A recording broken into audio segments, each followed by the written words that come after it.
ಪಾಲಿಸುವ ಬರದಲ್ಲಿ ಬೆಸ್ಕಾಂ ಅಧಿಕಾರಿಗಳು. ಮೂಲ ಸೌಕರ್ಯ ಶುಲ್ಕ ಗ್ರಾಹಕರಿಗೆ ವರವೋ ಎಡಬಾರವೋ?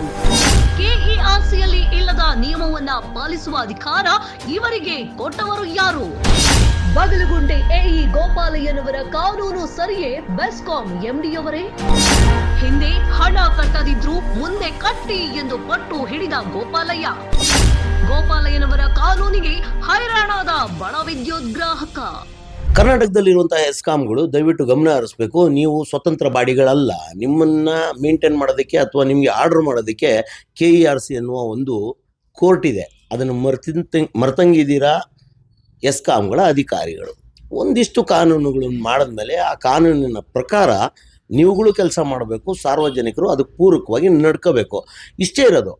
ಅದನ್ನು ಬಿಟ್ಟು ನಿಮ್ಮ ಮನಸ್ಸೋ ಇಚ್ಛೆ ನೀವೇನೋ ಕೆಲಸ ಮಾಡಿಬಿಟ್ಟು ನಾವು ಒಂದು 20-30 ವರ್ಷದ ಅನುಭವ ಇದೆ, ನಾನು ಹೇಳಿದ್ದೆ KERC, ನಾನು ಹೇಳಿದ್ದೆ ನಿಯಮ, ನಾನು ಮಾಡಿದ್ದೆ ಎಸ್ಟಿಮೇಟ್ ಅನ್ನೋ ಒಂದು ಭಾವನೆಯಲ್ಲಿ ಇದ್ದರೆ ದಯವಿಟ್ಟು ಅದನ್ನು ಬದಲಾಯಿಸ್ಕೋಬೇಕು.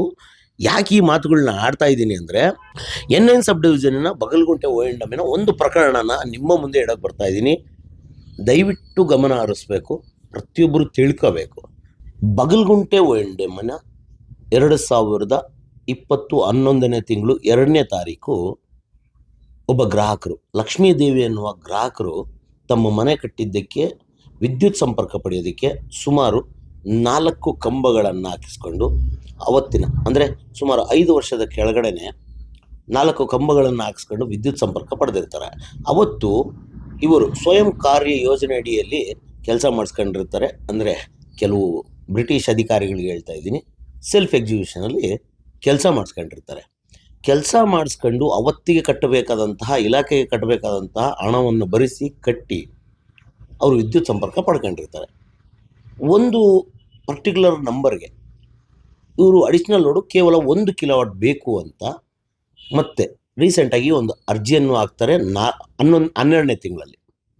ಆ ಅರ್ಜಿಯನ್ನು ಹಾಕಿದಾಗ ಬಗಲಗುಂಟೆ ONDMನ AE ಸಾಹೇಬರಾದ ಶ್ರೀಯುತ ಗೋಪಾಲಯ್ಯನವರು, ತುಂಬ ಅನುಭವಿಗಳು ಮತ್ತು ಅತಿ ಹೆಚ್ಚು ಕಾಲ AET ಆಗಿ ಕೆಲಸ ಮಾಡಿದಂಥ ಅನುಭವಿ ಇರುವಂಥ ವ್ಯಕ್ತಿಗಳು, ತುಂಬ ಕಟ್ಟುಪಾಡುಗಳು ಕಾನೂನುಗಳನ್ನ ಮಾತಾಡುವಂಥ ಶ್ರೀಯುತರು ಯಾಕೆ ತಪ್ಪು ಮಾಡಿದ್ರು, ಏನು ತಪ್ಪು ಮಾಡಿದ್ರು ಅನ್ನೋದನ್ನು ಗ್ರಾಹಕರಾದ ಲಕ್ಷ್ಮೀದೇವಿಯವರ ಹತ್ರನೇ ಮಾತಾಡ್ತಾ ಹೋಗ್ತೀನಿ. ಎಷ್ಟು ದರ್ಪ ಮತ್ತು ದುರಂಕಾರಗಳಿಂದ ಒಂದಿಷ್ಟು ಅಧಿಕಾರಿಗಳು ಮೆರಿತಾ ಇದ್ದಾರೆ ಅನ್ನೋದಕ್ಕೆ ಈ ಒಂದು ವಿಡಿಯೋ ಸಾಕ್ಷಿಯಾಗಿ ನಿಲ್ಲುತ್ತೆ. ದಯವಿಟ್ಟು ಇವರು ಹಿರಿಯ ಅಧಿಕಾರಿಗಳು ಇವರ ಮೇಲೆ ಕ್ರಮ ಜರುಗಿಸಬೇಕು. ಈ ಪೂರ್ತಿ ವಿಡಿಯೋ ನೀವು ನೋಡಿದ್ಮೇಲೆ. ಮೇಡಮ್ ನಮಸ್ತೆ. ನಮಸ್ತೆ ಸರ್. ಮೇಡಮ್ ಏನಾಗಿತ್ತು, ನೀವು ಯಾಕೆ ಅಪ್ಲಿಕೇಶನ್ ಹಾಕಿದ್ರಿ? ಅದೇ ಎಕ್ಸ್ಟ್ರಾ 1 ಕಿಲೋವಾಟ್ದು ಬೇಕಂತ ಕೇಳಿದ್ದು, ಅಡಿಷನಲ್ ಕೇಳಿದ್ದು. ಅವ್ರು ಏನು ಅಮೌಂಟ್ ಕಟ್ಟಬೇಕು ಅಂತ ಬಂದು ತುಂಬ ದಿವಸದಿಂದನೂ ಅದು ಹೇಳ್ತಾನೆ ಇದ್ದಾರೆ, ಗೊತ್ತಿಲ್ಲ. ಯಾಕಂದ್ರೆ ನಮ್ಮದು ಕೆಲಸಗಳೆಲ್ಲ ಇರುತ್ತಲ್ವಾ. ಇವತ್ತು ಎಷ್ಟು ಕೆಲಸ ಬಿಟ್ಟು ಇಲ್ಲಿ ನಾವು ಆಲ್ರೆಡಿ ಅಮೌಂಟ್ ಅವಾಗಲೇ ಎಲ್ಲ ಪೇ ಮಾಡಿ ಅದು ಸ್ವಂತ ಖರ್ಚಿಂದನೇ ಮಾಡ್ಕೊಂಡಿರೋದು. ಅವತ್ತಿಗೆ ಎಷ್ಟು ಕಟ್ಟಿದ್ರಿ ಮೇಡಮ್ ನೀವು? ಅವತ್ತಿಗೆ 65,260 ರೂಪಾಯಿ ನಿಮಗೆ ಎಸ್ಟಿಮೇಟ್ ಮಾಡಿದ್ರು. ಹೌದು ಅಲ್ವಾ? ಹೌದು, ನೀವು ಆ ಅಮೌಂಟ್ನ ಕಟ್ಟಿದ್ರಿ. 24/11/2020 ನಿಮಗೆ ಇಂಟಿಮೇಷನ್ ಕೊಟ್ಟಿದ್ದಾರೆ. ನೀವು ಅವತ್ತಿಗೆ ನಿಮ್ಮ ಹತ್ರ ಮಾನ್ಯ ಗೋಪಾಲಯ್ಯನವರೇ, ತಾವು ಅನುಭವಿಗಳಿದ್ದೀರಿ, ತುಂಬ ತಿಳಿದವರಿದ್ದೀರಿ. 2 MMD 3,450 ರೂಪಾಯಿ. ಟೋಟಲ್ ಇವರ ಲೋಡ್ ಬಂದ್ಬಿಟ್ಟು 3 ಕಿಲೋವಾಟು. 3 ಕಿಲೋವಾಟು 3 ಕನೆಕ್ಷನ್ ಅಲ್ವಾ ಮೇಡಮ್? ಎಲ್ಲವೂ ಮನೆಗೆ ತಗೊಂಡಿರೋದು. ಸರಿ madam. Number of domestic connection 3, number of load 3 ಕಿಲೋವಾಟು ಅಲ್ವಾ? ಅದಕ್ಕೆ ಸರ್ವಿಸ್ ಲೈನ್ ಚಾರ್ಜಸ್ ಅಂತ 2,302 ರೂಪಾಯಿ ತಗೊಂಡಿದ್ದೀರಿ. ಅಡಿಷ್ನಲ್ ಸರ್ವಿಸ್ ಲೈನ್ ಚಾರ್ಜಸ್ ಅಂತ 3,540 ರೂಪಾಯಿ ಕಟ್ಟಿಸ್ಕೊಂಡಿದ್ದೀರಿ. IFCಗೆ ಮಾತ್ರ 0 ಇದೆ. ಕಾಣಿಸಿದ್ರೆ ದಯವಿಟ್ಟು ಗೋಪಾಲಯ್ಯನವರು ಗಮನಿಸಬೇಕು. ತಮ್ಮ ಗಮನಕ್ಕೆ ತಂದಿರಬಹುದು ಮೋಸ್ಟ್ಲಿ ಸಂಬಂಧಪಟ್ಟಂತಹ ಗುತ್ತಿಗೆದಾರರು. ಅದಕ್ಕೆ 10% ಸೂಪರ್ವೈಸಿಂಗ್ ಚಾರ್ಜಸ್ ಬಂದ್ಬಿಟ್ಟು 7,700 ರೂಪಾಯಿ ಕಟ್ಟಿದ್ದೀರಿ. ಒಟ್ಟು ಮೊತ್ತ 16,992. ಅವತ್ತಿಗೆ ಗ್ರಾಹಕರೇ ಅವರದೇ ಸ್ವಂತ ದುಡ್ಡಿನಲ್ಲಿ ಕಂಬ, ವಯರು, ಆ್ಯಂಗಲ್ಸು, ಇನ್ಸುಲೇಟರ್ಸು, ವರ್ಕ್ ಲೇಬರು ಪ್ರತಿಯೊಂದನ್ನು ಅವರೇ ಖರ್ಚು ಮಾಡ್ಕೊಂಡು ಈ ಒಂದು ವಿದ್ಯುತ್ತನ್ನು ಪಡೆದಿರ್ತಾರೆ. ಇವ್ರಿಗೆ ಏನು ಬೀಜ ನೆಟ್ಟು ಬೆಳೆ ಬಂದು ತೆಗ್ದಿರೋದಲ್ಲ ಸರ್ ದುಡ್ಡು. ನಿಮ್ಮ ಥರ ಬರಲ್ಲ ಸರ್. ಅವ್ರಿಗೆಲ್ಲ ಕಷ್ಟಪಟ್ಟಿರ್ತಾರೆ, ಲೋನ್ಗಳು ಮಾಡ್ಕೊಂಡಿರ್ತಾರೆ. ಒಂದು ಮನೆ ಕಟ್ಟುವಂತಹ ಗ್ರಾಹಕರ ಪರಿಸ್ಥಿತಿ ನಿಮಗೆಲ್ಲ ಕಣ್ಣಿಗೆ ಕಾಣಿಸಲ್ಲ. ನೀವು ಉದ್ಭವ ಮೂರ್ತಿಗಳಾಗ್ಬಿಟ್ಟಿದ್ದೀರಿ. ನಿಮ್ಮಷ್ಟಕ್ಕೆ ನೀವೇ ದೊಡ್ಡ ಕಿಂಗು ಕಿಲಾಡಿಗಳು ಅಂತ ನಿಮ್ಮಷ್ಟಕ್ಕೆ ನೀವು ಅನ್ಕೊಂಡಂಗಿದ್ದೀರಿ. ಗೋಪಾಲಯ್ಯನವರೇ, ದಯವಿಟ್ಟು ಈ ವರ್ತನೆಯನ್ನು ಬಿಡಿ. ಒಂದಿಷ್ಟು ಪ್ರಜ್ಞೆ ಜ್ಞಾನ ಇಟ್ಕೊಂಡು, ಯಾಕಂದರೆ ನೀವೆಲ್ಲ ಜೂನಿಯರ್ಸ್ ಏನಲ್ಲ, ತುಂಬ ಸೀನಿಯರ್ಸ್ ಇದ್ದೀರಿ. ಏನು ನಿಮ್ಮ ಸ್ವಂತ ಏರಿಯಾಗಳಿಗೆ ಬಂದಿದ್ದೀರ ಅಂತ ಈ ಥರ ಆಡ್ತಿರೋ ಏನೋ ಗೊತ್ತಿಲ್ಲ. ಒಟ್ಟಲ್ಲಿ ಗ್ರಾಹಕರಿಗೆ ಕಳೆದ 2-3 ತಿಂಗಳಿಂದ ನೀವು ಎಸ್ಟಿಮೇಟ್ ಮಾಡಿಸ್ಕೊಡದೆ ಈ ಥರ ಹಿಂಸೆ ಕೊಡ್ತಾ ಇದ್ದೀರಿ. ಯಾಕೆ ಕೊಡ್ತಾ ಇದ್ದೀರಿ ಮೇಡಮ್? ಇವಾಗ ಇಲ್ಲಿವರೆಗೂ ನಿಮಗೆ ಈ ಲೋಡ್ ತಗೋಬೇಕು ಅಂತ ಯಾಕೆ ಅನಿಸ್ತು ಮೇಡಮ್? ಇದು ಎಕ್ಸ್ಟ್ರಾ ಅಂದ್ರೆ ಈಗ ಬೋರ್ವೆಲ್ ಪಾಯಿಂಟ್ ಬೋರ್ವೆಲ್ ಪಾಯಿಂಟ್ ನಿಮ್ಗೆ ಏನಾದ್ರು ಇದು ASD ಕಟ್ಟಿಸ್ಕೊತಾ ಇದ್ರಾ? ಬಿಲ್ಲಲ್ಲಿ ಏನಾದ್ರು ಎಕ್ಸ್ಟ್ರಾ ಬರ್ತಿತ್ತ ನಿಮ್ಗೆ ಅಮೌಂಟ್? ಇಲ್ಲ ಇನ್ನು ಹತ್ರ ನೀವೇ ವಾಲಂಟ್ರಿ ಆಗಿ ತಗೊಂತ ಇದ್ದೀರಾ ಅಲ್ವಾ ಮೇಡಮ್? ಇದರಲ್ಲಿ ಇವಾಗ ನೀವು ಅಪ್ಲಿಕೇಶನ್ ಯಾವಾಗ ಕೊಟ್ಟಿದ್ದು? 3 months ಆಗಿರ್ಬೇಕು. 3 ತಿಂಗಳು. ಯಾರು ನಿಮ್ಮ ಕಾಂಟ್ರಾಕ್ಟರ್ ಯಾರು? ಇವರು ಕುಮಾರ್ ಅಂತ. ಸರಿ ಮೇಡಮ್. ಒಟ್ಟಲ್ಲಿ ಇವಾಗ ಅವ್ರು ಮಾಡಿದ್ರಿಂದ ನಿಮಗೆ ತೊಂದರೆ ಆಗ್ತದೆ ಅಲ್ವಾ ಮೇಡಮ್? ಮೇಡಮ್ ಇವಾಗ ನಿಮಗೆ ಈ ಎಸ್ಟಿಮೇಟ್ ಎಷ್ಟು ಕೊಟ್ಟಿದ್ದೀರಾ ಅಂತ ನೋಡೋಣ. ನೋಡಿ, 4/1/2025 ಎಸ್ಟಿಮೇಟ್ ಕೊಟ್ಟಿದ್ದಾರೆ. ಇಂಟಿಮೇಷನ್ ಕೊಟ್ಟಿದ್ದಾರೆ. ಎಸ್ಟಿಮೇಟ್ ಮಾಡಿರೋದು ಬಂದು ಡೇಟು ನಿಮಗೆ 20ನೇ ತಾರೀಕು 12ನೇ ತಿಂಗಳಲ್ಲಿ ಇದನ್ನ ಒಂದು ಎಸ್ಟಿಮೇಟ್ ಮಾಡಿರ್ತೀರಾ. ಇದರಲ್ಲಿ ಗೋಪಾಲಯ್ಯನವರು ಬರೀತಾರೆ, ಸಹಾಯಕ ಅಭಿಯಂತರರು, ಬಗಲ್ಗುಂಟೆ ಶಾಖೆ, ಬೆಸ್ಕಾಂ N9 ಉಪವಿಭಾಗ, ಸೋಲ್ದೇವನಹಳ್ಳಿ. ಅವರು IFC ಅಪ್ಲಿಕೇಬಲ್ ಅಂತ ಬರೀತೀರಾ. ಎಸ್ಟಿಮೇಟ್ ಮಾಡಿ IFC ಅಪ್ಲಿಕೇಬಲ್ಲು ಮತ್ತು ಇಲ್ಲಿ ಅರಿಯರ್ಸು IFC ಅಪ್ಲಿಕೇಬಲ್ ಅಂತ ಪ್ರಿಂಟೆಡೇ ಮೆನ್ಷನ್ ಮಾಡಿರ್ತೀರ. ಓಕೆ, ಅದಕ್ಕೆ ಸಂಬಂಧಪಟ್ಟಂತಹ 4/1/2025 ನೀವು ಇಂಟಿಮೇಷನ್ನ ಕೊಟ್ಟಿರ್ತೀರಿ. ಈ ಇಂಟಿಮೇಷನಲ್ಲಿ 3 ಕಿಲೋವಾಟು, 2 ಕಿಲೋವಾಟು, 3 ಕಿಲೋವಾಟು ಟೋಟಲ್ ಎನೌನ್ಸ್ಮೆಂಟ್ ಲೋಡ್. ಓಕೆ, ಇದಕ್ಕೆ ನೀವು 2 ಕಿಲೋವಾಟ್ 2 MMD ಬಂದ್ಬಿಟ್ಟು 1550 ರೂಪಾಯಿ ಹಾಕಿರ್ತೀರಿ. ಇನ್ಫ್ರಾಸ್ಟ್ರಕ್ಚರ್ ಚಾರ್ಜಸ್ ಬಂದ್ಬಿಟ್ಟು 33,500 ರೂಪಾಯಿ ಹಾಕಿರ್ತೀರಿ. ಸರ್ವಿಸ್ ಲೈನ್ ಕಾಸ್ಟ್ ಬಂದ್ಬಿಟ್ಟು 1,300 ರೂಪಾಯಿ ಹಾಕ್ತೀರಿ. ಒಟ್ಟು ಮೊತ್ತ ಬಂದು 36,350 ರೂಪಾಯಿ. ಕೇವಲ 1 ಕಿಲೋವಾಟ್ ಲೋಡ್ ತಗೋಬೇಕು ಅಂದರೆ ಇವತ್ತು ಗ್ರಾಹಕರು ಸುಮಾರು 40,000 ರೂಪಾಯಿಗಳಷ್ಟು ಕೇವಲ ಕಂಪನಿಗೆ ಕಟ್ಟಬೇಕು. ಒಂದೇ 1 ಕಿಲೋವಾಟ್. ಅದು ಇವರು ಸ್ವಇಚ್ಛೆಯಿಂದ, ಮುಂದಿನ ದಿನಗಳಲ್ಲಿ ಯಾವುದೇ ರೀತಿಯಾದ ತೊಂದರೆ ಆಗದೇ ಇರಲಿ ಅಂತ ಸ್ವಇಚ್ಛೆಯಿಂದ ಅವರೇ ವಾಲಂಟ್ರಿಯಾಗಿ ಹಣ ಕಟ್ತಾ ಇದ್ರು. ಇವ್ರಿಗೆ ಸುಮಾರು 40,000 ರೂಪಾಯಿಯಷ್ಟು ಇಂಟಿಮೇಷನ್ ಕೊಟ್ಟಿದ್ದೀರಾ. ಅದ್ಭುತ. ಈ ಮುಂದೆ ಈ ಒಂದು ಪ್ರಕರಣಕ್ಕೆ ಸಾಕ್ಷಿದಾರರು ಮತ್ತು ಗುತ್ತಿಗೆದಾರರ ಜೊತೆಲಿ ಮಾತಾಡ್ತಾ ಹೋಗ್ತೀನಿ. ಅವ್ರೇನು ಹೇಳ್ತಾರೆ ಈ ವಿಚಾರಕ್ಕೆ, ಯಾಕೆ ಈ IFC ಚಾರ್ಜಸ್ ಬಂದರೆ ಬರುತ್ತಾ ಬರಲ್ವಾ, ಸೆಲ್ಫ್ ಎಕ್ಸಿಕ್ಯೂಷನಲ್ಲಿ ಆಗಿದ್ದಂಥ ವರ್ಕ್ಗೆ ಇವರು IFC KRC ಇದೆಯೋ ಇಲ್ವೋ ಅಂತ ನಮ್ಮ ಸ್ನೇಹಿತರಾದ ಜಾನ್ ಅವ್ರ ಜೊತೆಲೂ ಮುಂದೆ ಮಾತಾಡ್ತಾ ಹೋಗ್ತೀನಿ. ಇಂಧನ ಇಲಾಖೆನ ಕೇವಲ ಅಧಿಕಾರಿಗಳು ಮಾತ್ರ ನಡೆಸ್ತಾ ಇಲ್ಲ, ಒಂದಿಷ್ಟು ಜನ ಗುತ್ತಿಗೆದಾರರು ಅದಕ್ಕೆ ಪೂರಕವಾಗಿ ನಿಂತಿದ್ದಾರೆ. ನಿಜವಾಗಲೂ ಇವತ್ತು ಗುತ್ತಿಗೆದಾರರು ಮತ್ತು ಅಧಿಕಾರಿಗಳು ಜೀವನ ಮಾಡ್ತಿರೋದು ಅನ್ನ ಕೊಡುವಂತಹ ಗ್ರಾಹಕರಿಂದ. ಅಂಥ ಗ್ರಾಹಕರಿಗೆ ಏನೆಲ್ಲ ಹಿಂಸೆ ಕೊಡ್ತಾರೆ, ಎಷ್ಟೆಲ್ಲ ಕಾಟ ಕೊಡ್ತಾರೆ, ಎಲ್ಲ ಇಡೀ ಕರ್ನಾಟಕವೇನು ವಿಶ್ವವೇ ನೋಡೋಗ್ಬಿಟ್ಟಿದೆ ಇವತ್ತು.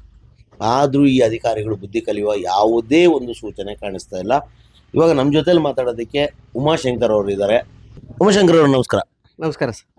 ಏನು ಈ ಪ್ರಕರಣ ಏನು? ಇವಾಗ ಈ ಲಕ್ಷ್ಮೀದೇವಿ ಅವರ ಪ್ರಕರಣ ಏನು ಮಾತಾಡ್ತಾ ಇದ್ದೀವಿ, ಇವಾಗ ಏನಾಯಿತು? ಯಾಕೆ ಈ IFC ಚಾರ್ಜಸ್ ಬರುತ್ತಾ ಬರಲ್ವಾ? ನಿಮ್ಮ ಏರಿಯಾದಲ್ಲಿ ನೀವು ಸಾವಿರಾರು ಕನೆಕ್ಷನ್ಸ್ನ ಮಾಡಿರ್ತೀರ. ನಿಮಗೆ ಗೊತ್ತಿರೋಂಗೆ ಈ ಥರದ್ದು ಯಾವತ್ತಾದರೂ IFC ಚಾರ್ಜಸ್ಸು ಹಿಂದ್ಗಡೆ ಆಗದೇ ಇರೋದು, ಇವಾಗ ಮತ್ತೆ ಹೊಸದಾಗಿ ಹಾಕಿರೋಂಥ ಪ್ರಕರಣಗಳನ್ನ ಏನಾದರೂ ನೀವು ನೋಡಿದ್ದೀರಾ? ಇಲ್ಲ ಸರ್, ನಾವು ಯಾವತ್ತು ನೋಡಿಲ್ಲ. ನಾವು ಸೆಲ್ಫಲ್ಲಿ ಮಾಡ್ಕೊಂಡ್ರೆ ಯಾವತ್ತು ದುಡ್ಡು ಕಟ್ಟಕ್ಕೆ ಬರಲ್ಲ, ಬರೀ 2 MD ಮಾತ್ರ ಕಟ್ಟಬೇಕು. ಅದು ಏನು ಇದೆಯಾ? ಇದೆ ಸರ್, ಸೆಲ್ಫಲ್ಲಿ KRC ನಿಯಮ ಇದೆ. ಸೆಲ್ಫ್ ಎಕ್ಸಿಕ್ಯೂಷನ್ ಮಾಡ್ಕೊಂಡು ಸೂಪರ್ವೈಸಿಂಗ್ ಚಾರ್ಜಸ್ನ ಕಟ್ಟಿದಾಗ ಯಾವುದೇ ಕಾರಣಕ್ಕೂ IFC ಬರಬಾರದು. ಬರೋದೇ ಇಲ್ಲ ಸರ್, ಬರಲ್ಲ. ಹೌದು. ಆದ್ರೂ ಇವರು ಗೋಪಾಲಯ್ಯನವರು ಹಾಕಿದ್ದಾರೆ. ಬೇಕು ಅಂತ ಮಾಡಿದ್ದಾರೆ ಸರ್. ಯಾಕೆ? ಅವ್ರಿಗೇನು ಬೇಡಿಕೆ ಇತ್ತೇನೋ, ಕೊಟ್ಟಿರಲ್ಲ. ಏನು ಬೇಡಿಕೆ? ಏನು ಏನಾದ್ರು ಅಲ್ಲ ಬೇಡ ಮುಕ್ತವಾಗಿ ಹೇಳಿ, ಏನ್ ಬೇಡಿಕೆ? ಬೇಡಿಕೆ ಅಂದ್ರೆ ಏನು? ಅಲ್ಲ, ದುಡ್ಡಿಂದು ವ್ಯವಹಾರ ಏನೋ ಇತ್ತೇನೋ. ಓಕೆ, ದುಡ್ಡು ಕೊಟ್ಟಿಲ್ಲ ಅಂತ ಈ ಕೆಲಸ IFC ಹಾಕೊಟ್ಟಿದಾರಂತನಾ ನೀವು ಹೇಳ್ತಿರೋದು? ಹೌದು. ಇದ್ರಲ್ಲಿ ಏನಿದೆ ಉಮಾಶಂಕರ್ ಅವರೇ? ಕೇವಲ ಒಂದೇ ಒಂದು ಕಿಲೋವಾಟ್ ಲೋಡು. ಸರ್ 1 ಕಿಲೋವಾಟ್ಗೆ ಬರೀ 2 MMD ಮಾತ್ರ ಕಟ್ಸ್ಕೊಬೇಕು ಅವರು. ಹ್ಮ್. ಇವಾಗ ನಿಮ್ಗೆ ಫೈಲಲ್ಲಿ ಫುಲ್ ಡಾಕ್ಯುಮೆಂಟ್ಸ್ ಹಾಕಿದೀವಿ, ಹ್ಮ್. ಎಲ್ಲಾನು ಅವ್ರು ತೋರಿಸಿದ್ದಾರೆ. ಹ್ಮ್. ಅವರು ನೋಡಿದ್ದಾರೆ, ಹ್ಮ್. ಕೂಲಂಕುಷವಾಗಿ ಪರಿಶೀಲನೆ ಮಾಡವ್ರೆ. ಹ್ಮ್. ಮಾಡಿದ್ರು ಇವರು ಈ ತರ ಮಾಡಿದಾರೆ ಅಂದ್ರೆ ಇವ್ರು ಬೇಕು ಅಂತಾನೆ ಮಾಡಿರೋದು. ಓಕೆ, ಇವರು ಆಕ್ಚುಲಿ ಇವಾಗ ಹ್ಮ್. ಲಕ್ಷ್ಮೀ ದೇವಿಯವರು ಕಟ್ಟಬೇಕಾದಂತಹ ಮೊತ್ತ ಎಷ್ಟು? ಲಕ್ಷ್ಮೀ ದೇವರು ಕಟ್ಬೇಕಾಗಿರೋದು ಬರೀ 2 MMD ಮಾತ್ರ ಕಟ್ಟಬೇಕು ಸರ್. ಮತ್ತೆ 1550 ರೂಪಾಯಿ ಮತ್ತು SLC ಚಾರ್ಜಸ್ ಮಾತ್ರ 1300 ರೂಪಾಯಿ. ಹೌದು. ಅಲ್ಲಿ ಒಟ್ಟು ಮೊತ್ತ 2850 ರೂಪಾಯಿ ಮಾತ್ರ ಕಟ್ಟಬೇಕಾಗಿತ್ತು. ಆದ್ರೆ ಇವರು 36,000 ಚಿಲ್ಲರೆ ಇಂಟಿಮೇಷನ್ ಕೊಟ್ಟಿದ್ದಾರೆ. ಹೌದು ಮತ್ತೆ ಇದು AW ಹೆಂಗ್ ಅಪ್ರೂವಲ್ ಮಾಡಿದ್ರಿ ಸರ್. AW ಅವ್ರಿಗೂ ಈ ವಿಷಯ ಗೊತ್ತಿದೆ. ತಗೊಂಡೋಗಿ ತೋರಿಸಿದಕ್ಕೆ ಗೋಪಾಲ್ ಅವರು ಅವ್ರು ಏನ್ ರಿಪೋರ್ಟ್ ಬರೆದಿತ್ತರೋ ಅದ್ರ ಮೇಲೆ ನಾವು ಮಾಡ್ತೀವಿ ಅಂತ ಹೇಳ್ತಾರೆ. ಅಂದ್ರೆ ಇದಕ್ಕೆ ಅಪ್ಲಿಕೇಬಲ್ ಹೌದು ಇಲ್ಲ ಅಂತ ಏನು ಹೇಳಿಲ್ಲ ಅವ್ರು? ಏನ್ ಹೇಳಿಲ್ಲ. ಇವ್ರು AW ಅವರು ಮಾಡ್ಬೋದಾಗಿತ್ತು. ಇದನ್ನ ಸೆಲ್ಫ್ ಎಕ್ಸಿಕ್ಯೂಷನ್ ಮಾಡಿದಾರಲ್ಲ, ಈ ಗಮನಕ್ಕೆ ತಂದಿದ್ರ AW ಅವರು? ಎಲ್ಲ ನೋಡಿದಾರೆ ಸರ್. ಅವ್ರು ನೋಡಿ ಅವ್ರು ಏನ್ ರಿಪೋರ್ಟ್ ಬರ್ದವ್ರು ಅದ್ರ ಮೇಲೆ ನಾವು ಡಿಪೆಂಡ್ ಆಗ್ತೀವಿ. ಅಪ್ಲಿಕೇಬಲ್ ಅಂತ ಬರೆದ ಮೇಲೆ ಆಗೋಯ್ತು. ಅಂದ್ರೆ ಅಲ್ಲಿಗೆ ಸರ್ವಾಧಿಕಾರಿ ಆಯ್ತು ಅವ್ರ ಪೋಸ್ಟ್. ಹೌದು. ಅಂದ್ರೆ ಸರ್ವಾಧಿಕಾರಿ. ಅವ್ರು ಏನ್ ಬರೀತಾರೋ ಅದೇ ಫೈನಲ್. ಹೌದು. ಅದನ್ನ ಮಿಕ್ಕಿ ಯಾರು ಏನು ಮಾತಾಡಂಗಿಲ್ಲ. ಏನ್ ಬರೀತಾರೋ ಅದೇ ಫೈನಲ್. ಅದು ಸ್ಪೆಷಲಿ ಗೋಪಾಲಯ್ಯನವ್ರು ಬರೆದ್ಮೇಲೆ ಮುಗಿದೋಯ್ತು. ಅದಕ್ಕೆ ಮತ್ತೆ ಎದುರು ಆಡಂಗೆ ಯಾರು ಇಲ್ಲ. ಇಲ್ಲ ಸರ್. ಎಸ್. ಇವಾಗ ನಿಮ್ಗೆ ಎಷ್ಟು ದಿನ ಆಯ್ತು ಈ ಫೈಲ್ ಹಾಕಿ ನೀವು? ಸರ್ ಈ ಫೈಲ್ ಹಾಕಿ ಅವಾಗ 3 ತಿಂಗಳಾಗಿದೆ. ನಮ್ಮ ಹುಡುಗ ತಗೊಂಡೋಗಿ ಸಬ್ಮಿಟ್ ಮಾಡಿದ್ದಾರೆ. ಬೇಕು ಅಂತ ಇಟ್ಕೊಂಡಿದ್ರು ಫೈಲಲ್ಲಿ. 3 ತಿಂಗಳಾಗಿದೆ. 3 ತಿಂಗಳಾದ್ರೂ ಇವರು ಇಂಟಿಮೇಷನ್ ಕೊಟ್ಟಿರಲಿಲ್ಲ. ಸ್ಪಾಟ್ ನೋಡಿದ್ದಾರೆ, ಸ್ಪಾಟ್ ನೋಡಿದ್ರು ಫೀಲ್ಡ್ ರಿಪೋರ್ಟ್ ಕೊಟ್ಟಿರಲಿಲ್ಲ. ಸರ್, ಇವಾಗ ಸರ್ಕಾರಿ ನಿಯಮ ಎಲ್ಲರಿಗೂ ಒಂದೇ. ಇವಾಗ ಸರ್ಕಾರದ ನಿಯಮ ಇದೆಯೋ ಇಲ್ವೋ ಸೆಲ್ಫ್ ಎಕ್ಸಿಕ್ಯೂಷನ್ ತಗೊಂಡವ್ರಿಗೆ ಈ ರೀತಿ IFC ಚಾರ್ಜಸ್ ಕಟ್ಟಬಾರ್ದು ಅಂತ? ಸೆಲ್ಫ್ ಎಕ್ಸಿಕ್ಯೂಷನ್ ಅಲ್ಲಿ ಇವತ್ತುವರೆಗೂ ನಾವು ಯಾವತ್ತೂ IFC ಕಟ್ಟಿಲ್ಲ ಸರ್. ಇದೆಯಾ? ಇದೆ ಸರ್. ಏನು ಕಟ್ಟಬಾರದು ಅಂತ ಇದೆ. ಆದ್ರೂ ಇವಾಗ ಇವರು ಒತ್ತಡ ಮತ್ತು ತೊಂದರೆ ಕೊಡ್ತಾ ಇದಾರೆ ಅಂತ. ಅದು ಗ್ರಾಹಕರಿಗೆ ಭಾರಿ ತೊಂದರೆ ಕೊಡ್ತಾ ಇದಾರೆ ಸರ್. ಇದು ಮೊದಲಿಂದನೇ ಹಿಂಗೇನ ಅಥವಾ ಇದು ಉಮಾಶಂಕರ್ ಫೈಲ್ ಅಂತ ಹಿಂಗ? ಇಲ್ಲ ಮೊದ್ಲಿಂದಾನು ಅದೇ ತರ. ನಾವು ಪರ್ಟಿಕ್ಯುಲರ್ ನಮ್ಮಂತ ಫೈಲ್ ಬಂದ್ರೆ ಈ ತರ ಪ್ರಾಬ್ಲಮ್ ತುಂಬಾ ವಿಶ್ಲೇಷಣೆ ಮಾಡಿ ನೋಡಿ ಹಿಂದೆ ಮುಂದೆ ಅಳ್ದು ತೂಗಿ ಎಲ್ಲ ಮಾಡಿ ಇವರು ಎಸ್ಟಿಮೇಟ್ ಮಾಡ್ಕೊಡೋದು. ಹೌದು. Yes sir. KERC ನಿಯಮ ಒಂದು ಸಾರಿ ಮಾಡಿದ್ಮೇಲೆ ಅದು ಇಡೀ ಕರ್ನಾಟಕಕ್ಕೆ ಅಪ್ಲಿಕೇಬಲ್ ಆಗುತ್ತೆ. ಆದರೆ ಸ್ಪೆಷಲ್ ಆಫೀಸರ್ ಆದಂತಹ ಗೋಪಾಲಯ್ಯನವರು ತಮ್ಮದೇ ಆದ ಒಂದಿಷ್ಟು ನಿಯಮಗಳನ್ನ ಮಾಡ್ಕೊಂಡು ತಮ್ಮದೇ ಆದ ಕಾನೂನು ಕಟ್ಟುಪಾಡುಗಳಲ್ಲಿ ಕೆಲಸ ಮಾಡ್ತಾ ಇದ್ದಾರೆ ಅಂತ ಕಾಣಿಸುತ್ತೆ. ಸ್ವಾಮಿ, ದಯವಿಟ್ಟು ಗ್ರಾಹಕರಿಗಾಗಿರ್ಬೋದು ಗುತ್ತಿಗೆದಾರರಿಗಾಗಿರ್ಬೋದು ತೊಂದರೆ ಕೊಡಬೇಡಿ ಸ್ವಾಮಿ. ನಿಮಗೆ ಅದರಿಂದ ಏನು ಪರಮ ಸುಖ ಸಿಗುತ್ತೆ? ಯಾಕಿಷ್ಟೊಂದು ಸ್ಯಾಡಿಸಮು? ಯಾಕಿಷ್ಟೊಂದು ಕಾಟ ಕೊಡೋದು? ಆಗೋ ಕೆಲಸನ 2 ನಿಮಿಷದಲ್ಲಿ ಮಾಡಿಕೊಟ್ರೆ ನೋಡಿ, ಇದು ಟ್ರ್ಯಾಪ್ ಆಯಿತು. ಯಾಕಾಯಿತು ಅಂತ ತಮ್ಮ ಗಮನದಲ್ಲಿ ಇದ್ದರೆ ತಮಗೂ ಒಂದು ಎಚ್ಚರಿಕೆ ಗಂಟೆ ಅಂತ ಅಂದ್ಕೊಳ್ಳಿ. ಇವಾಗ ನಮ್ಮ ಜೊತೆಲಿ ಮಾತಾಡೋದಕ್ಕೆ ನಮ್ಮ ಸ್ನೇಹಿತರು ಮತ್ತು ನಮ್ಮವರೇ ಆದ ಜಾನ್ ಅವರು ಲೈನಲ್ಲಿದ್ದಾರೆ. ಈ IFC ಬಗ್ಗೆ ಅಥವಾ ಇವತ್ತು ಗೋಪಾಲಯ್ಯನವ್ರು ಮಾಡಿರುವಂಥ ಎಸ್ಟಿಮೇಟ್ ಬಗ್ಗೆ ಒಂದಿಷ್ಟು ಮಾತಾಡ್ತಾ ಹೋಗೋಣ. ಇದು ಸರಿನಾ ತಪ್ಪಾ ಅಂತ ಜಾನ್ ಅವ್ರ ಬಳಿಯಲ್ಲೂ ನಾವು ನಾಲೆಜ್ ತಿಳ್ಕೊಳ್ಳೋಣ. ಯಾಕಂದರೆ ನಾವೇನು ಸರ್ವೋತ್ತಮರಲ್ಲ, ಎಲ್ಲವನ್ನು ತಿಳಿದಂಥ ಜ್ಞಾನಿಗಳಂತೂ ಅಲ್ಲ. ತಿಳಿದಂಥವ್ರು ಒಂದಿಷ್ಟು ಕಾನೂನುಗಳ ಬಗ್ಗೆ ಗೊತ್ತಿರುವಂಥವ್ರ ಜೊತೆಲೂ ಮಾತಾಡ್ತಾ ಹೋಗೋಣ. ಜಾನ್ ಸರ್, ನಮಸ್ತೆ. ಸರ್, ಇವಾಗ ನಾನು N9 ಉಪವಿಭಾಗದ ಇದು ಏನು ಬಗಲ್ಗುಂಟೆ ನಮ್ಮ ಹತ್ರ ಇದ್ದೀನಿ ಸರ್. ಇವರು 4/1/2025 ಒಂದು ಇಂಟಿಮೇಷನ್ ಕೊಡ್ತಾರೆ ಸರ್. ಇದಕ್ಕಿಂತ ಮುಂಚೆ 2/11/2020 3 ಕಿಲೋವಾಟ್ನ ಒಂದು ಲೋಡ್ ತಗೊಂಡಿರ್ತಾರೆ ಸರ್. ಸೆಲ್ಫ್ ಎಕ್ಸಿಕ್ಯೂಷನ್ ಅಲ್ಲಿ 4 ಕಂಬ ಹಾಕಿಸ್ಕೊಂಡು 10% ಸೂಪರ್ವೈಸಿಂಗ್ ಚಾರ್ಜಸ್ 7,000 ಚಿಲ್ಲರೆ ಅಮೌಂಟ್ ಕಟ್ಟಿ ಅವತ್ತಿಗೆ ಇವರು ಕನೆಕ್ಷನ್ ತಗೊಂಡಿರ್ತಾರೆ ಸರ್. ಇವಾಗ ಅವ್ರಿಗೆ ಅಡಿಷನಲ್ ಲೋಡ್ ಬೇಕು ಅಂತ ಒಂದು ನಂಬರ್ಗೆ 1 ಕಿಲೋವಾಟ್ನ ಅಡಿಷನಲ್ ಲೋಡ್ ಹಾಕಿದಾಗ ಸುಮಾರು ಇವಾಗ IFC ಅಪ್ಲಿಕೇಬಲ್ ಅಂತ ಬರೆದು 36,000 ರೂಪಾಯಿದು ಇಂಟಿಮೇಷನ್ ಮೊನ್ನೆ ಕೊಟ್ಟಿದ್ದಾರೆ ಸರ್, 4ನೇ ತಾರೀಕು. ಕೇವಲ 1 ಕಿಲೋವಾಟ್ಗೆ ಸರ್. 36,000 ಹಾಕಿದ್ರು. ಹೌದು ಸರ್. ಏನಕ್ಕೆ? IFC ಅಪ್ಲಿಕೇಬಲ್ ಅಂತ ಸರ್. IFC ಅಪ್ಲಿಕೇಬಲ್ ಯಾವ್ದಕ್ಕೆ applicable? Tapping meter additional load? Additional load sir. Additional load ಇಲ್ಲಿ ಏನೋ ಸೆಲ್ಫ್ ಎಕ್ಸಿಕ್ಯೂಷನ್ ಫಸ್ಟ್ ಟೈಮ್ ಮಾಡ್ಬಿಟ್ಮೇಲೆ ಮತ್ತೆ ಏನು ಬರುತ್ತೆ IC? ಇವಾಗ ಸರ್ KRC 12th ಅಮೆಂಡ್ಮೆಂಟ್ ಏನ್ ಹೇಳುತ್ತೆ ಸರ್? 12th ಅಮೆಂಡ್ಮೆಂಟ್ ಹೇಳುತ್ತೆ ನೀವು ಎಲ್ಲಿ ಕಂಬ ಹಾಕಿ ಎಲ್ಲಿ ಲೈನ್ ಎಲ್ಬಿಟ್ಟು ಎಲ್ಲಿ ನೀವು ಇನ್ಫ್ರಾಸ್ಟ್ರಕ್ಚರ್ ಡೆವಲಪ್ ಮಾಡ್ತೀರಾ ಅಲ್ಲಿ IC ಕಟ್ಟಬೇಕು. As per KRC 12th amendment village ಪಂಚಾಯತ್ಗೆ ಒಂದು, ಟೌನ್ ಪಂಚಾಯತ್ಗೆ ಒಂದು, ಸಿಟಿ ಮುನ್ಸಿಪಾಲಿಟಿಗೆ ಒಂದು, BBMPಗೆ ಒಂದಲ್ಲಿ ವಿಷಯ ಸಪ್ರೇಟ್ ಕಲೆಕ್ಟ್ ಮಾಡ್ಬೇಕಂತ ರೇಟ್ಗಳು ಕೊಟ್ಟಿದ್ದಾರೆ. ಈಗ ವಿತೌಟ್ GSTನೇ ಇದೆ. ಆಮೇಲೆ ಸೆಲ್ಫ್ ಎಜುಕೇಶನ್ ಒಂದ್ಸಲಿ ಮಾಡ್ಬಿಟ್ಮೇಲೆ that is understood it is an self education. ಯಾಕಂದ್ರೆ ಗ್ರಾಹಕರು ಸ್ವಂತ ದುಡ್ಡಿನ 10% ಕಟ್ಬಿಟ್ಟು ಮಾಡಿರ್ತಾರೆ. ಅವಾಗ 10% ಇದೆ. ಹೌದು. ಮಾಡುವಾಗ ಅದಕ್ಕೆ IC ಅಪ್ಲಿಕೇಬಲ್ ಇಲ್ಲ. ಹೌದು. ಅವ್ರು ಯಾರು IC ಅಪ್ಲಿಕೇಬಲ್ ಅಂತ ಇನ್ಫ್ರಾಸ್ಟ್ರಕ್ಚರ್ ಕಲೆಕ್ಟ್ ಮಾಡಿ ಅಂತ ಯಾರು ಇಂಟಿಮೇಷನ್ ಕೊಡ್ತಾರೆ ಅವ್ರ ಮೇಲೆ ಒಂದು ಕೇಸ್ ಫೈಲ್ ಮಾಡಿ ಡೈರೆಕ್ಟ್ ಆಗಿ KRC ಗೆ ಒಂದು ಅಪ್ರೂವ್ ಕೊಡ್ಬೇಕು. ಅವ್ರು ಅಲ್ಲಿ ಕ್ಯಾನ್ಸಲ್ ಮಾಡಿಕೊಟ್ರೆ ಅವ್ರಿಗೆ ಇದಾಗ್ತಾರೆ, ಇಲ್ಲಾಂದ್ರೆ ಅವ್ರ ಪೆನಾಲ್ಟಿ ಇದು ಬರ್ತದೆ ಅಷ್ಟೇ. ಇವಾಗ ಡಿಲೇ ಆಫ್ ವರ್ಕ್ ಸರ್ ಸುಮಾರು 4 ತಿಂಗಳಾಗ್ತಾ ಬಂತು ಸರ್ ಇದೊಂದು ಫೈಲ್ ಅಪ್ಲೈ ಮಾಡಿ. ಇವಾಗ ಕಾನೂನಲ್ಲಿ ಅದು ಇದೆಯಲ್ಲ ಸರ್, ಡಿಲೇ ಆಫ್ ವರ್ಕ್ಗೂ ಪ್ರತಿದಿನ ಇಷ್ಟು ಅಂತ ಹೇಳ್ಬಿಟ್ಟು ಚಾರ್ಜಸ್ ಇದೆಯಲ್ಲ ಸರ್ ಅದು? ಹೌದು. ಆಸ್ ಪರ್ KRC 45 ದಿವಸ ಒಳಗಡೆ ಸರ್ವಿಸ್ ಕೊಟ್ರೆ ಮಾಮೂಲಿ ಡೊಮೆಸ್ಟಿಕ್ ಲೈಟಿಂಗ್ ಆಗ್ಲಿ ಏನೇ ಆಗ್ಲಿ ಅದಕ್ಕೆ ಪರ್ ಡೇ 200 ರೂಪಾಯಿ ಅಂತ ಇದೆ ಕ್ಲಾಸಸ್. 200 ರೂಪಾಯಿ ಸರ್ ಪ್ರತಿದಿನ? 200 ರೂಪಾಯಿವರೆಗೆ ಪ್ರತಿದಿನ 200 ರೂಪಾಯಿ ಅಂತ ಇದೆ. Okay sir. ನನ್ಗೆ ಈಗ ಅಪ್ಡೇಟ್ ಏನೋ ಆಗಿರ್ಬೇಕು. ಫಸ್ಟ್ 125 ರೂಪಾಯಿ 150 ರೂಪಾಯಿ ಏನೋ ಇತ್ತು. ಹೊಸ ರೇಟ್ ನನ್ಗೆ ಗೊತ್ತಿಲ್ಲ, ಬಟ್ ಪೆನಾಲ್ಟಿ ಇವಾಗ 500 ರೂಪಾಯಿ ಅಂತ ಕೇಳ್ಪಟ್ಟಿದ್ದೀನಿ ಸರ್ ನಾನು. 500 ರೂಪಾಯಿ ಪೆನಾಲ್ಟಿ ಇರ್ಬೋದು. ನನ್ಗೆ ಅಪ್ಡೇಟ್ ನನ್ಗೆ ಅಷ್ಟು ಮಾಹಿತಿ ಇರ್ಲಿಲ್ಲ. ಸೊ ಆ ತರ ಇದೆ. ಪರ್ ಡೇ 45 ಏನ್ ನೀವು ಹೇಳ್ತೀರಾ penalty clauses that has to be claimed. ಇದು ಬಂದ್ಬಿಟ್ಟು 45 ದಿವಸ ಬಂದ್ಬಿಟ್ಟು ನಾರ್ಮಲ್ ಸರ್ವಿಸ್. MS ಬಿಲ್ಡಿಂಗ್ ಇದೆ 95 ದಿವಸ ಮೇಲೆ ಆದ್ರೆ ಅದು ಕಲೆಕ್ಟ್ ಮಾಡ್ಬೇಕಂತ ಸರ್. ಇವಾಗ ನಾರ್ಮಲ್ ಸರ್ವಿಸ್ಗೆ 45 ದಿನಗಳ ಮೇಲ್ಪಟ್ಟು ಪ್ರತಿದಿನ 200 ಅಥವಾ 500 ಅಷ್ಟನ್ನ ಯಾವ ತರ ನಾವು ಕ್ಲೈಮ್ ಮಾಡ್ಬೋದು ಸರ್? ಅದು ಇಮಿಡಿಯೇಟ್ ಆಗಿ ಅದನ್ನ ಎಲ್ಲಿ ಡಿಲೇ ಆಫ್ ವರ್ಕ್ ಆಗಿದೆ ಅಂತ ಇಮಿಡಿಯೇಟ್ KRC ಒಂದು ಪ್ರೆಸೆಂಟ್ ಏನ್ ಮಾಡುತ್ತೆ ಅವ್ರಿಗೆ ಕಳಿಸ್ತಾರೆ. ಓಕೆ, ನಾವು KRC ಗೆ ಪತ್ರ ಕೊಟ್ಟು ಅಥವಾ ಕಂಪ್ಲೇಂಟ್ ಮುಖಾಂತರ ಈ ಒಂದು ಇವ್ರಿಗಾಗಿರೋ ಅನ್ಯಾಯನ ಸರಿಪಡಿಸ್ಬೋದು ಅಂತೀರಾ ಸರ್? ಖಂಡಿತ ಸರಿಪಡಿಸ್ಬೋದು ಸರ್. ಇವಾಗ ಇಲ್ಲಿ ಬಗಲ್ಗುಂಟೆ AE ಅವರು ಮಾಡಿರುವಂತಹ ಈ ಕೆಲಸಕ್ಕೆ ಇವ್ರಿಗೇನು ಯಾವ ತರಹದ ಶಿಕ್ಷೆ ಆಗುತ್ತೆ ಸರ್? ಯಾಕಂದ್ರೆ ಬೆಸ್ಕಾಂ MD ಅವರು ಇವತ್ತಿನವರೆಗೂ ಯಾರ ಮೇಲೇನು ಶಿಕ್ಷೆ ಮಾಡಿಲ್ಲ. ಪಾಪ ಅವರು ಕಾಮಧೇನು ಅಂತರ ಆರಾಮಾಗಿದ್ದಾರೆ ಸರ್. DT ಅವರು ಅಷ್ಟೇ. ಇವರು ಅದೇ ಒಂದು ಅಡ್ವಾಂಟೇಜ್ ಇಟ್ಕೊಂಡು ಮೋಸ್ಟ್ಲಿ ಈ ತರದ ಆಟ ಆಡ್ತಾ ಇದಾರೆ ಏನೋ ಗೊತ್ತಿಲ್ಲ ಸರ್. ಇಲ್ಲ, ಅವ್ರು ಏನೇ ಅಡ್ವಾಂಟೇಜ್ ಇಟ್ಕೊಂಡು ಎಲ್ಲಾರು ಸುಪ್ರೀಂ, ಇವ್ರಿಗೆಲ್ಲ ಸುಪ್ರೀಂ ಇರೋದು KRC. ಎಲ್ಲ KRC ಪ್ರಕಾರ ಕೆಲಸ ಮಾಡ್ಬೇಕು. KRC ಬಿಟ್ಟು ಸ್ವಂತ ಇವ್ರ ಇಷ್ಟಕ್ಕೆ ಇವ್ರು ಕೆಲಸ ಮಾಡಂಗಿಲ್ಲ. ಅವ್ರು ಯಾರು ಇದಾರೆ ಅವ್ರು ಕ್ಲೀನ್ ಆಗಿ ಎಕ್ಸ್ಪ್ಲೈನ್ ಮಾಡಿ ಅಥವಾ ಬರ್ಬೇಕಂದ್ರೆ ನಾವೇ ಬಂದ್ ಕೊಡ್ತೀವಿ. ಒಂದು ರೈಟಿಂಗ್ ಅಲ್ಲಿ ಕೊಡಿ ಅವ್ರಿಗೆ. ಸರ್ AEಗೆ ನಾವು ಎಕ್ಸ್ಪ್ಲೈನ್ ಮಾಡ್ಬೇಕು ಅಂತೀರಾ?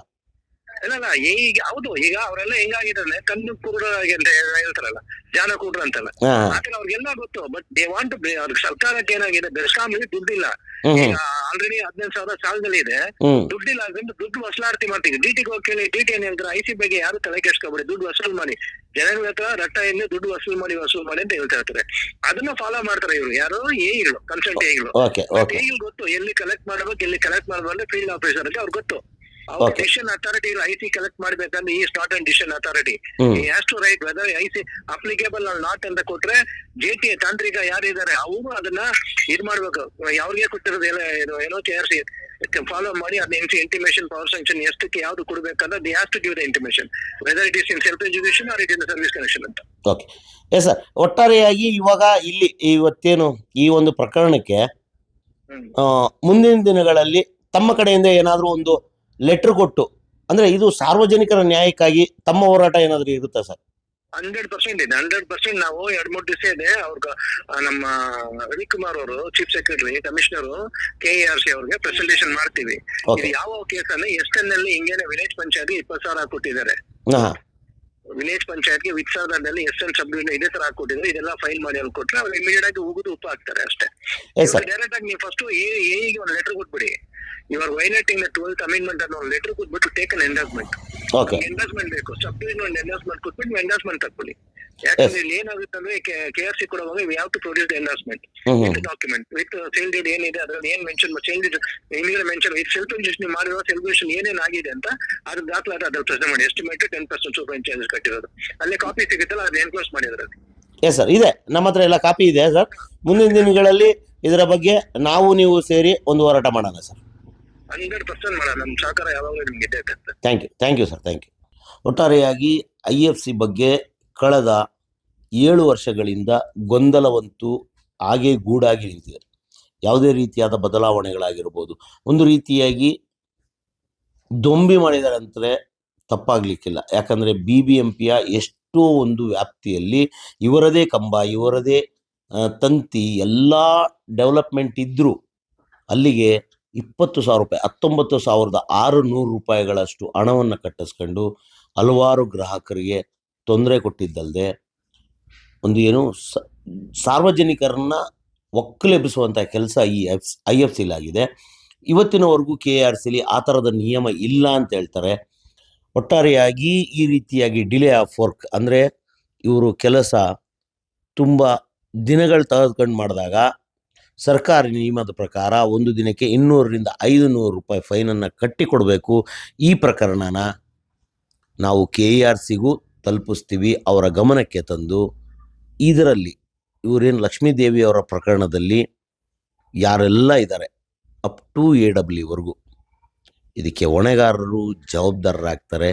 ಇಲ್ಲಿ AET AW 3 ಜನನು ಈ ಒಂದು ಪ್ರಕರಣಕ್ಕೆ ಹೊಣೆಗಾರರು.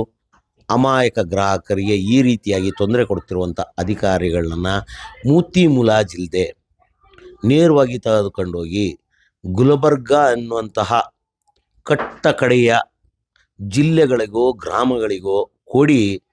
ಇವರ ಮೈತುಂಬ ಇರುವಂತಹ ಬಿಳಿ ಚರ್ಮ ಕಮ್ಮಿ ಆಗುತ್ತೆ. ಇಲ್ಲದೆ ಹೋದರೆ ಇವರಿನ್ನೂ ಬಲಿತು ಬೆಂಗಳೂರನ್ನ ಸರ್ವನಾಶ ಮಾಡಿಬಿಡ್ತಾರೆ, ಬೆಸ್ಕಾಂನ ಸರ್ವನಾಶ ಮಾಡಿಬಿಡ್ತಾರೆ. ಒಟ್ಟಾರೆಯಾಗಿ ಲಕ್ಷ್ಮೀದೇವಿ ಎನ್ನುವವರ ಗ್ರಾಹಕರಿಗೆ ನ್ಯಾಯ ಒದಗಿಸೋದಕ್ಕೆ ನಿಮ್ಮ ವಾಣಿನೂ ಅವರ ಜೊತೆ ನಿಂತಿದೆ. ಧನ್ಯವಾದಗಳು.